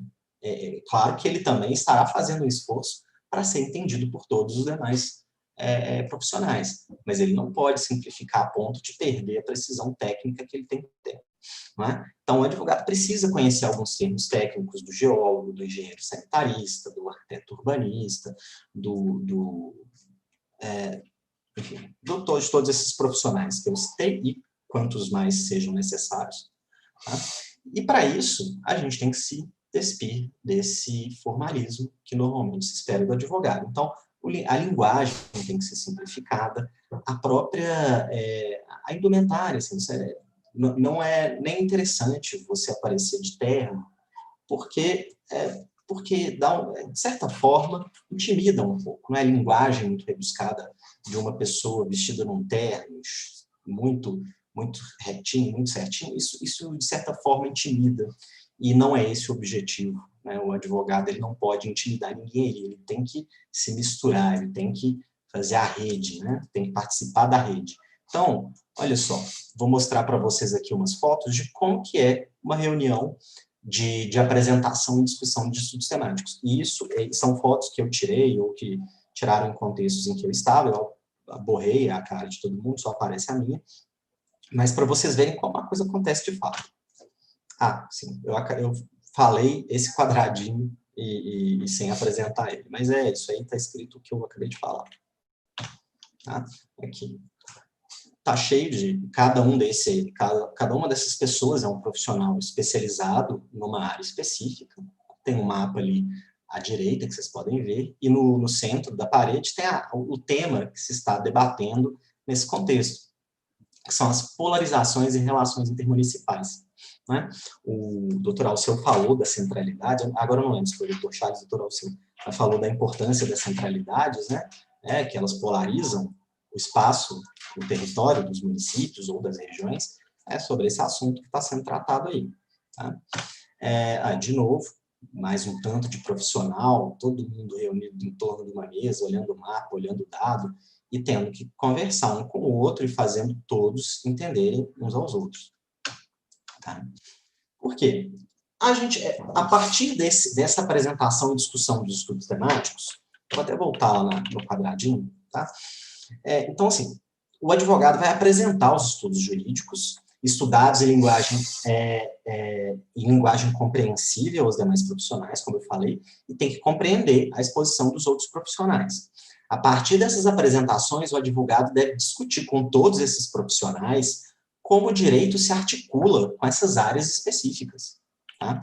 É necessário que o advogado identifique dentro da fala desses profissionais onde a interface daquilo com o direito, como que está prescrito em lei, como que é do direito mesmo, da lógica do direito, da lógica jurídica, tá? Para que, posteriormente a isso, se faça o diagnóstico, né? Que é identificar, que no caso do advogado, ele vai identificar aquilo que tem relevância jurídica dentre todos os temas estudados e discutidos. Né? A gente vai problematizar. O diagnóstico é uma problematização, não no sentido de só enxergar problema, né? Mas também enxergar potencialidade. Então, na fala de todo mundo, o advogado vai escrever um diagnóstico. A respeito desse assunto, considero isso, aquilo, outro, a lei X determina que seja assim, a lei tal determina que seja assado. É isso que vem no diagnóstico de um processo de planejamento. Porque a partir desse diagnóstico, ou seja, Esse diagnóstico não é só jurídico, todos os profissionais vão fazer os seus. Agora, nessa etapa, depois que já aconteceram as discussões, o advogado, todos os profissionais já vão ter a perspectiva de todas as áreas, então podem escrever de forma mais qualificada, e também o advogado vai fazer assim. Tá? Depois vem a discussão e definição das propostas. Como eu falei, o que é o plano diretor? Quem que definiu a zona urbana? Quem que definiu a zona industrial? Por que aquela área ali é de proteção ambiental? Né? É daqui que sai, é da definição das propostas. Aqueles profissionais todos, organizados pelo urbanista que coordena o processo, vão discutir, vão apresentar e discutir propostas, né, que de fato vão integrar, vão fazer o plano diretor. Tá? Só ver se aqui tem também foto. Tá? Então, nesse momento, o advogado expõe as propostas relacionadas a todos, na verdade, todos os profissionais apresentam essas propostas relacionadas a todos os temas discutidos, e se discute quais são as mais adequadas à finalidade do plano. Então, um plano diretor, a finalidade é o desenvolvimento urbano e territorial do município, pelos próximos, no máximo, 10 anos. Né? Então, quais dessas propostas que são apresentadas ali são mais adequadas a esse objetivo? Nesse momento, o advogado verifica se o conteúdo dessas propostas são adequadas para o direito brasileiro, né? Sugerindo alterações que possam viabilizá-las. Então, assim, nessa hora o advogado precisa ter o traquejo de saber se aquilo que a pessoa está propondo, porque, olha, eu vou falar, às vezes o profissional pode ser meio utópico, ele pode ter ideias maravilhosas, mas ele está propondo coisas que a lei vedaria. Né? Às vezes eu vejo urbanistas, né, arquitetos, falando, vamos pegar essa área aqui, vamos fazer isso, aquilo, outro. Eu falei, pois agora tem que combinar com os russos, né? O direito não prevê a possibilidade de, simplesmente, por lei, determinar que aconteça algo que dependeria, em tese, da iniciativa privada. Então, o advogado tem que trabalhar em propostas que se aproximem, tem que trabalhar essas propostas para que elas se encaixem no direito, ou seja, para que elas sejam juridicamente válidas. Então, aqui, isso aqui é uma reunião de discussão de proposta. Isso aí sou eu. Como eu falei, não dá para ir para essas reuniões e falar de forma impostada, com uma vestimenta que se destoe do grupo, né? Porque senão as pessoas acabam ficando intimidadas, se sentindo intimidadas. Bom, mas ainda na questão da discussão e definição das propostas, né? Aqui é a parte em que o advogado mais tem que ter traquejo, porque transformar ideias em mecanismos jurídicos exige, às vezes, até uma postura de negociação com o restante da equipe, né? E a gente vai ver também que exige uma postura de negociação com a participação da população, que vai acontecer na conversa com os gestores públicos, tá? E a gente vai ver aqui, Então, na hora de escrever a lei mesmo, quando o plano visa a elaboração de um projeto de lei, como é o caso do plano diretor, o advogado tem a função de traduzir as propostas em mecanismos legais, claros e congruentes, e coerentes, que garantam a sua validade no mundo jurídico. Eu falei, e aqui está um exemplo. Olha só, uma coisa que é bastante comum, a gente vê em processos de planejamento de plano diretor. Proposta: aumentar a quantidade de jardins voltados para as vias públicas, a fim de melhorar a ambiência do espaço urbano e a segurança pública. Por quê? Porque jardim voltado para a rua é bom, melhora o ambiente da rua, é melhor do que você andar numa rua só feita de muros. Né? Além do que, quando as pessoas estão olhando a rua, ou seja, quando não tem um muro entre a janela da casa das pessoas e a rua, via de regra, a criminalidade cai, porque a criminalidade costuma acontecer quando ninguém está olhando. Tá? Aí, beleza, como é que transforma isso, essa ideia, que é ótima, num mecanismo jurídico? Você pode criar um incentivo tributário para quem adota essa postura urbanística, ou seja, elimina muros, faz jardins na parte frontal da casa, ou pode até proibir muros. E aí, para proibir muros, é mais delicado, não é? É uma intromissão maior na propriedade privada. Isso tudo tem que ser considerado pelo advogado que está trabalhando ali naquela equipe. E na apresentação, e o advogado, ao ponderar as vantagens e as desvantagens de um mecanismo ou de outro mecanismo, também tem que, não é só na equipe multidisciplinar, também tem que explicar para os gestores públicos que cada gestor público de cada área da prefeitura tem uma vamos dizer, tem uma cultura específica de administração pública, né? Tá ali todo atrelado a leis, né? Porque a atividade do poder público é uma atividade que precisa de previsão legal, então eles têm receios de determinadas propostas que entendem que podem, que eles não vão ter nem condições, ou seja, não terão condições institucionais de implementá-las. Isso é uma coisa que o advogado precisa identificar também. Tá?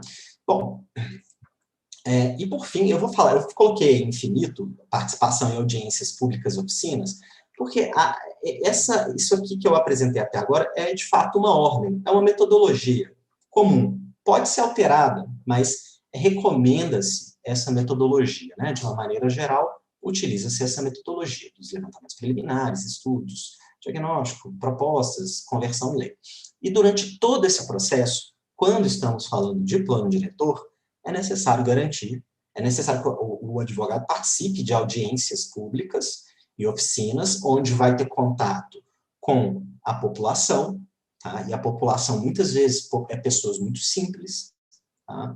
Com demandas muito simples também, demandas que são muito concretas, muito do cotidiano. Então, é necessário você saber como encaixar aquela demanda específica dentro daquele mundão do direito urbanístico, direito ambiental e do planejamento urbano, tá? E também tem que saber falar com os gestores públicos, como eu falei anteriormente. Tá? E olha só, o advogado tem que participar de audiências e oficinas quando o plano urbanístico tem caráter público, ou seja, quando ele vai se tornar uma lei, o que é comum que ele tenha esse caráter público, por força do artigo 43 do Estatuto da Cidade, a metodologia deve compreender a participação ampla da sociedade civil e do poder público. E aí, isso aqui é uma apresentação que aconteceu para gestores públicos. Tá? E ali são apresentados diversos aspectos, né? Eles expõem suas questões, expõem as vicissitudes da administração pública, as regras que os limitam de alguma forma a aceitar determinadas regras, como o doutor Alceu falou, e o doutor Charles também, existe uma cultura institucional de não se aplicar planos. E muitas vezes isso acontece porque o plano é maravilhoso, mas ele não está refletido na estrutura institucional do município. Né? Às vezes o município simplesmente não goza de uma estrutura institucional e de uma cultura institucional que aplique aquelas propostas que o plano diretor contém.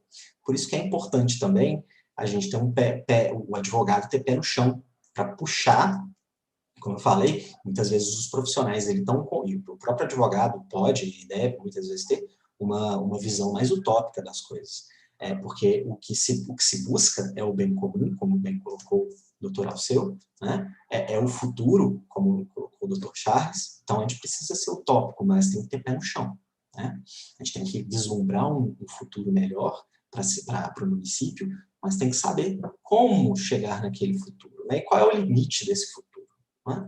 Só porque eu não posso prever uma cidade para daqui a 10 anos que vai ter carro voador. Eu não sei se vai ter carro voador, né? Bem, podia ter, mas não vai, provavelmente. Bom, aqui, olha só, esse aqui é um caso interessante, que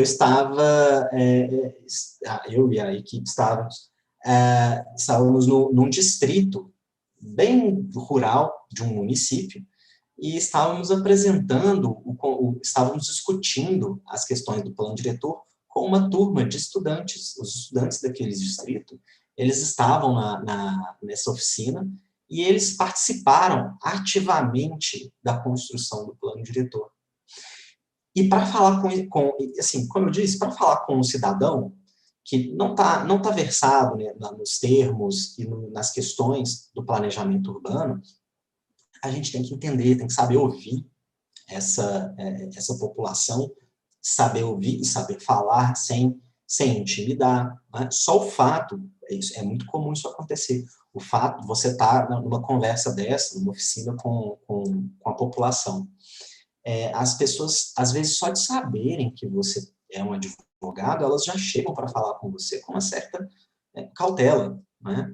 E talvez fique aí para a gente pensar a respeito se isso talvez não seja uma imagem construída de uma maneira equivocada, não é? O advogado ter esse arquétipo, né, da seriedade, é intransponível, é incompreensível, né? A gente tem que quebrar um pouco isso, pelo menos para trabalhar com planejamento urbano, com certeza.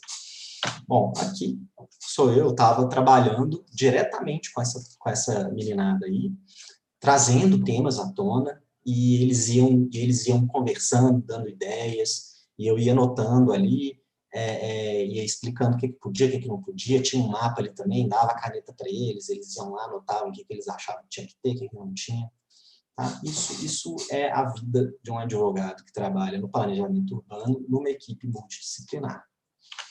Tá? Muito obrigado pela atenção a todos. Eu vou interromper o compartilhamento. Doutor Leonardo, nós agradecemos aí pelas contribuições, de fato, né, foi muito enriquecedor, assim, deu para a gente ter um panorama, uma visão geral da atuação do advogado, né? Eu quero agradecer aí, mais uma vez, a presença de todos que estão prestigiando o nosso evento, agradeço aí o André, a Adriana, o doutor Estênio, que está conosco aí na Comissão de Direito Urbanístico, o Felipe, a Luciana Teixeira de Sena, a Bárbara, a Karina, que é minha bolsista, né? Eu coordeno um projeto de iniciação científica na UFV, no campus de Florestal, sobre planejamento urbano e direito ambiental. Agradeço aí pela presença e pela participação. Enfim, a Pamela, né, a doutora, o Bruno, nós temos aí a doutora Vânia, que trabalha na inspetoria aí do CREA de Contagem, a gente fica muito feliz aí do CREA estar marcando presença, Alfredo, o André, enfim, né, agradeço aí a participação, né, o Luiz, e a Adriana, Cláudia Valente também, que deu suas contribuições, a Larissa, a Mônica, enfim, agradecemos aí a presença de todos. E agora nós estamos aí na reta final do nosso evento, e para finalizar, eu estou verificando aqui se a gente tem alguma pergunta, mas eu queria que cada um dos palestrantes, para fechar, pudesse falar um pouquinho quais são as tendências aí do direito ambiental e do direito urbanístico, né? O doutor Charles, o Leonardo e o doutor Alceus falaram muito do que está para construir e de como ainda nós precisamos avançar. Então, eu queria que cada um, para poder fechar, falasse brevemente aí quais são as principais tendências aí do direito urbanístico e ambiental.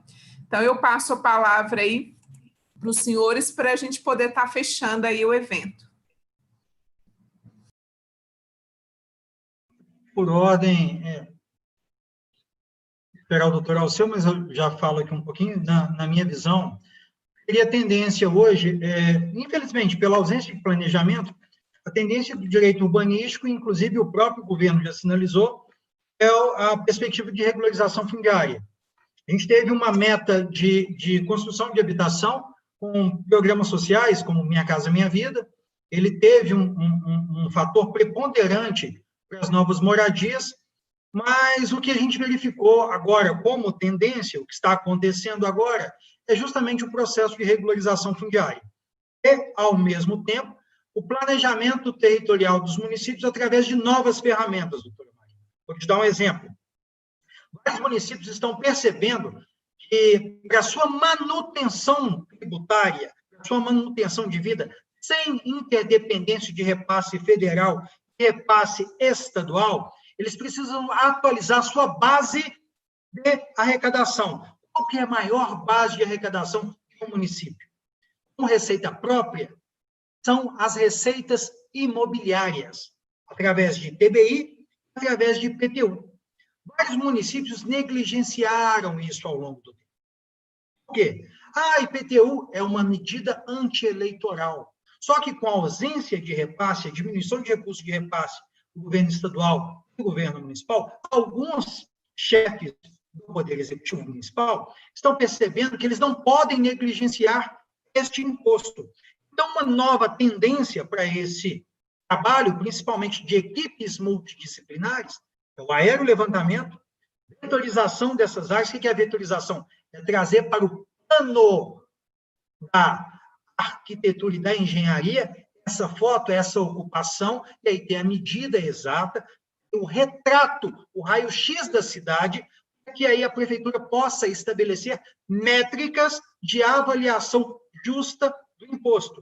Em algumas cidades, com essa atualização, com aerolevantamento, com vetorização, com esses estudos de atualização tributária referente ao IPTU e IPI, muitos ocupantes assustaram. Nossa, o IPTU era baixinho, era R$200, chegou a R$1.000. Por quê? O imposto é uma alíquota sobre o valor venal e sobre a construção, sobre a seção física que está naquele imóvel. Normalmente, no cadastro estava lote, a prefeitura cobrava ali, sem nenhuma perspectiva desse lote. Agora, com essa nova ferramenta, o município começa a se planejar. Essa mesma ferramenta de tecnologia, porque isso é tendência, é tecnologia, é aerolevantamento, é vetorização, scanner a laser de municípios, serve para o planejamento, serve para a questão tributária, serve principalmente para as questões afetas à regularização fundiária. Nesse sentido, temos outros aspectos de simbiose ou de interdependência com o direito ambiental. Essas mesmas ferramentas permitem o planejamento territorial para a contenção de desastres ou planejamento de contenção de futuros impactos ambientais ou mitigação desses impactos através de scanner a laser. Eu posso fazer PRADs, planos de recuperação de áreas degradadas em 3D, e visualmente eu já tenho ali o escopo de solução urbanística para um determinado problema ambiental do município. No meu ponto de vista, a atual tendência, regularização fundiária, aplicação de tecnologias na gestão territorial. Regularização, planejamento territorial, atualização tributária. Eu encerro a minha fase aqui nessa palestra com esses apontamentos. E, de pronto, eu agradeço a todos, doutora Marina, doutora Idinária, doutor Rogério, doutor Leonardo Lotti, e o meu grande amigo, doutor Alceu. Obrigado a todos pela participação. A gente está às ordens. Quem quiser, o e-mail, para quem tiver alguma dúvida, quiser conversar, charles.castro@geoline.com.br. Se tiver alguma dúvida que a gente não consegue esclarecer, não conseguiu esclarecer aqui, pode perguntar direto, que a gente está lá, tem toda disponibilidade para conversar, para dar um pouquinho mais, de tentar esclarecer um pouco mais as dúvidas. Um forte abraço e obrigado a todos. Muito obrigada, doutor Charles. Eu passo aí a palavra para o doutor Alceu. Marina, doutora Marina, você viu que o doutor Charles começou a falar assim, pela ordem, aí ele ia falar de antiguidade, então ele pulou. É muita gentileza dele, né? Foi muito gentil. É muita gentileza. Eu agradeço, viu, doutor Charles? Mas é o seguinte, respondendo a sua pergunta aqui, até com uma visão um pouco diferente, talvez um pouco menos específica do que o Charles colocou para todo mundo. É claro que essa visão dele é uma visão assim, de efeitos práticos muito maiores e muito melhores, né? Mas o que eu acho que vamos voltando aqui a falar em cultura, né? Em cultura, eu não sei como que as coisas funcionam em outros países, mas no Brasil a gente tem o hábito, né, de fazermos as leis depois que a situação já está consolidada. Em regra, é mais ou menos assim. Eu quero crer, aí com um pouco de otimismo, que, infelizmente, a gente chegou numa situação tal de adensamento urbano e de, enfim, né, sobretudo em tempos atuais, essas coisas ficam mais sensíveis, né? A gente fala de evitar aglomerações, evitar concentração de pessoas, Então, assim, nós chegamos numa situação tão grave, tão sensível, eu vou voltar a usar essa expressão, que talvez daqui para frente essas leis passem a dar um resultado político melhor, a dar votos, né? A mostrar que o governante ele está preocupado com a sociedade, está preocupado com o cidadão. Então, a minha expectativa nem é de novas leis, os novos instrumentos da questão ambiental, é de cumprimento do que nós já temos, né? De colocar em prática o que a gente já tem. Essa bolha, eu vou usar essa expressão, essa bolha, ela já estourou, né? E os efeitos dela, nós podemos ter certeza que, a partir de agora, essas coisas vão começar a ser mais cobradas, né? Enfim, das autoridades, das pessoas que estão no comando das cidades. E, principalmente, das cidades, né? E o que eu gostaria assim, de deixar bem registrado é que tem de ser cobrado. Isso tem de ser cobrado. Nós não podemos ficar mais... quem pega um carro em Belo Horizonte e vai para o Espírito Santo, na saída aqui do anel rodoviário, você vê basicamente uma comunidade debaixo de um viaduto, tem uma comunidade inteira de casas, enfim, a meio metro da rua. Nós não podemos conviver com isso, porque é ruim para quem está lá, morando naquela situação, diuturnamente, é perigoso de um acidente, eventualmente acontecem acidentes ali, enfim, né, não tem nada que favorece esse tipo de coisa.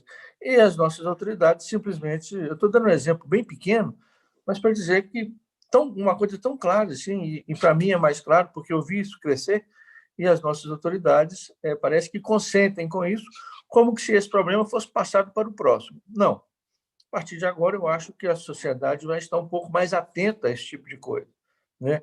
Um pouco mais antenada com essas soluções e com essas situações. E é importante que nós tenhamos também flexibilidade, condições de rever o planejamento. Faz falta do planejamento. Como disse o doutor Flávio, né, Flávio, nós ainda não temos carros que voam, mas temos helicópteros. Quer dizer, o dia que esses helicópteros tiverem um número maior, nós vamos ter que prestar atenção para isso também. Então, a gente tem que estar sempre... É dinâmico esse planejamento, né? O planejamento das cidades e dos nossos municípios, ele é um planejamento dinâmico. É claro, e aí, voltando ao que o Charles disse, é preciso ter conhecimento de área, conhecimento técnico, para que essa gestão seja eficiente. Enfim, encerrando, agradecendo a participação de todos, eu espero que os instrumentos que nós temos sejam utilizados e sejam empregados a partir de agora com mais constância, que seja uma rotina das administrações, né? Que haja um mínimo de inter-relação entre elas. Muito obrigado a todos, uma boa noite e agradeço mesmo o convite de vocês. E eu furei a ordem de atividade que o Charles queria impor. Doutor Alceu, mais uma vez nós agradecemos aí, muito obrigada por abrilhantar aí o nosso evento. Inclusive, já estamos recebendo convite aqui da Vânia para fazer outros eventos como esse, inclusive em parceria com a OAB, com o CREA, com o CAUD, fazer talvez um evento integrado aí. Então, muito obrigada pela gentileza sempre. Eu vou passar a palavra agora para o Leonardo para poder fazer suas palavras e depois passo para a doutora Dinara, para o doutor Rogério e a doutora Rita encerrarem aí o evento, tá ok? Muito obrigada. Bom, eu acho que as falas do doutor Charles e do doutor Alceu foram muito amplas, né? Até difícil encaixar alguma coisa que não tenha sido, ao menos, anunciada na fala deles, mas eu vou dar ênfase à questão da regularização fundiária, porque eu acho que é importante que nós tenhamos cuidado para que as possibilidades, as imensas possibilidades que foram abertas com a Lei 13.465, né, e também com as novas tecnologias que vêm ao encontro da regularização fundiária, como essas ferramentas de levantamento topográfico, não sei todos esses nomes técnicos que o Dr. Charles mencionou aqui, mas, enfim, levantamento topográfico que vem trazendo muita facilidade nos processos de regularização fundiária, mas queria notar que isso é uma tendência muito forte, atual, né? E que ela não vem a despeito do planejamento urbano, tá? Que ela não seja um processo simplesmente de legalização do que é precário, porque senão nós podemos acabar cristalizando situações precárias que poderiam ter sido melhoradas. E aí, as nossas cidades, que já são extremamente insustentáveis, elas podem ser legalizadas como cidades insustentáveis, ao invés de, primeiramente, serem corrigidas para depois serem regularizadas. Uma literatura que eu acho importantíssima para entender esse fenômeno da ilegalidade do processo e dessas ideias de regularização são os textos do professor Edésio Fernandes. Eu acho que, para quem tem interesse, ele é uma excelente referência, e ele inclusive usa muito termo, né, ele faz uma crítica a esse processo de regularização que se dá sem a correção, ou seja, não é integrado com a urbanização, é simplesmente uma legalização do que estava ilegal, que é esse termo, legalizar o ilegal. Não é? A regularização fundiária, o objetivo desse instrumento, desse instituto que se criou agora, né, é integrar o assentamento irregular à cidade formal, e não simplesmente cristalizar, formalizar uma situação precária que se formou justamente pela falta de planejamento, né? Então, o planejamento precisa correr atrás dessa situação para regularizar as áreas, primeiramente regularizáveis, né? sem que se ofenda a racionalidade da organização do território, sem que se ofenda o meio ambiente e as pessoas, naturalmente, porque o objetivo da regularização é dar dignidade de moradia às pessoas que não têm, e, claro, também regularizar as situações jurídicas das pessoas que podem até viver em locais muito bons, mas pelas regras do direito ordinário eles não conseguem obter a formalização. Mas o foco da regularização fundiária no Brasil são as pessoas que estão dentro do que se chama de déficit habitacional, né? Com isso eu encerro minha fala. Queria agradecer a todos e dar uma boa noite. Muito obrigada, doutor Leonardo. Passo agora a palavra para a doutora Dinara, que é presidente da Comissão de Direito Urbanístico, para que ela possa encerrar aí o evento em nome da OAB. Gostaria de mais uma vez agradecer a todos os participantes, né, os palestrantes, principalmente, pela brilhante explanação. Estou acompanhando aqui pelo chat do YouTube, né, e estou vendo aqui os vários elogios, as várias ponderações a todos os palestrantes, convites que nós recebemos aqui para fazer o evento de forma integrada, né, conforme foi falado aí por todos.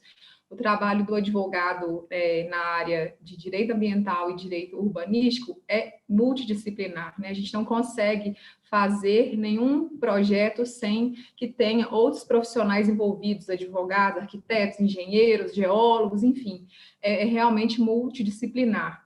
Né? Só para aproveitar aqui a fala do doutor Leonardo em relação à questão da regularização fundiária, conforme ele bem disse, que virou uma tendência, realmente virou mesmo. Em vários momentos da nossa conversa, nós falamos de regularização fundiária, e é um tema que está muito em evidência, né? A lei que dispõe sobre a regularização é de 2017, e a gente sabe que para uma lei 3 anos é muito, muito pouco, né? Ela está um bebê ainda, nós ainda estamos engatinhando com o processo de regularização, mas o que eu quero dizer é que ela tem que vir para somar, né? A regularização não pode ser só legitimar a posse da pessoa, não pode ser só para levar o título para a pessoa. A gente precisa sim preocupar com essas questões urbanísticas, ambientais, ela precisa trazer dignidade para as pessoas, né? E não só o registro do imóvel, porque a gente sabe que é muito importante ter o registro do seu imóvel, as pessoas elas têm um apego muito grande à escritura registrada, mas os órgãos públicos não podem deixar de olhar, né, para essas pessoas com um olhar para que elas tenham dignidade acima de qualquer instrumento documental, né, apenas uma formalização de cartório. E a gente sabe que fazer regularização fundiária é um projeto extremamente social também, né? A gente lida com o sonho das pessoas, a gente lida com projetos de uma vida inteira. Então, nós, profissionais do direito, da engenharia, da arquitetura, precisamos ter uma responsabilidade muito grande ao trabalhar nessa área de regularização fundiária, para que não caminhamos somente para titulação, e sim façamos um trabalho que abranja a questão da valorização daquela área que está sendo regularizada, né, da valorização urbanística, né, as melhorias nas condições urbanísticas. Não podemos preocupar só com a documentação, temos que preocupar, acima de tudo, com as condições de habitabilidade. Então, assim, eu não me contive, quis falar um pouquinho de regularização, porque eu trabalho nessa área, né, respiro regularização fundiária, sonho com regularização fundiária, então eu tomei a liberdade de fazer essas ponderações, mas já estamos caminhando para o final do evento, né, agradecer aqui a participação de todos os envolvidos, a OAB, que sempre se prestou muito disposta a nos ajudar em todos os eventos, né, com muita agilidade, com muita responsabilidade, ao Felipe e ao André também, que estão nos dando suporte aí nas redes sociais. Encerro aqui a minha fala e uma boa noite a todos, e com certeza faremos outros eventos dessa natureza, conforme foi sugerido aqui pela Vânia e outras pessoas no YouTube. Nós vamos sim fazer outros eventos dessa natureza, porque para a gente é muito importante levar esse tema para outros profissionais também. Um abraço a todos e muito obrigada. Boa noite, pessoal, e até a próxima. Até mais.